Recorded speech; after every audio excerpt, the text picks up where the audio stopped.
Hey, it's Chris and Rich from the Foiling Mag, here to do a deep dive review on the Cabrinha Swift, which is pitched as their light wind focused wingboard. They make it in three sizes. They do a 5.8, which is 85 litres. They do a 6.3, which is 100 litres. And then the biggest size is a 6.9, which is 125 litres. Really interesting board to take a look at.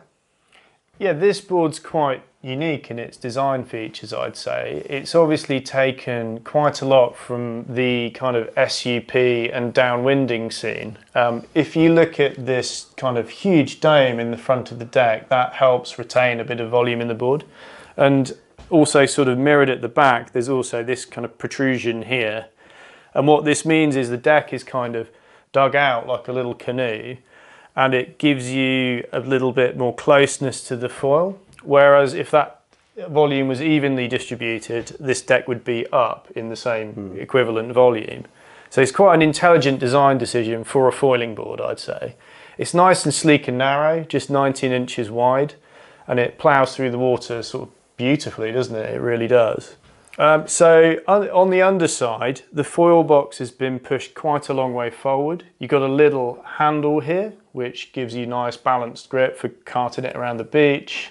A spine runs from pretty much where the handle is here all the way up to the tip, which increases its kind of tracking ability, I'd say.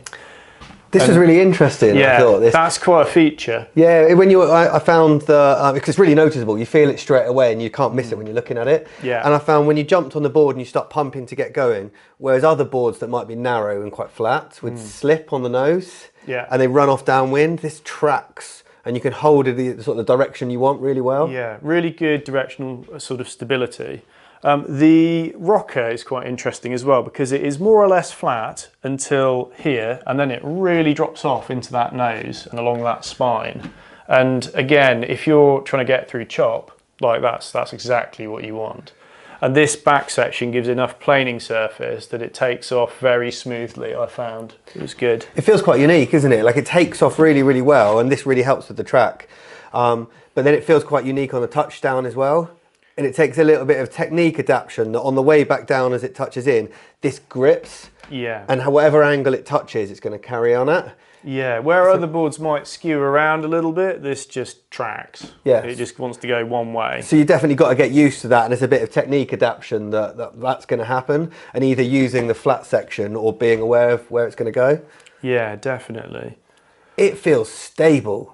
Very, very stable. You jump on it, and again on spec, and when you look at it, you think 19 inches wide, this is going to be super wobbly and hard. But you jump straight on and you straddle it, and then you come up to your knees and you get stood up, and it kind of feels rigid.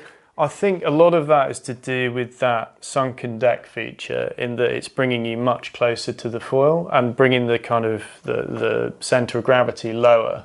Because it does feel like a kind of little rubber ring, doesn't it? It's all the volume's placed around you rather than you sitting on top of it. And it feels like you're on a boat. In that even when it tips over, it tries to self-right itself back to flat. Yeah, and that volume distribution in the nose will help with that as well.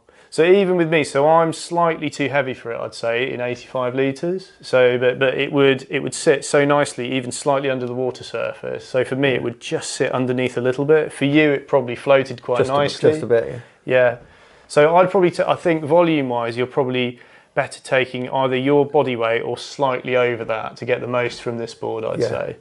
It's quite interesting, isn't it? Is they've designed, it's really obvious that it's designed specifically with winging in mind. Yeah. And like we're seeing a lot of other crossover boards where you could stand up paddle it or you could downwind foil it. Yeah. But the rocker line and the shape, it's really obvious that this is specifically for winging. Yeah, there's no compromises made. It's kept that narrowness and that speed, and yeah, it just works extremely well for winging. Takes off really well.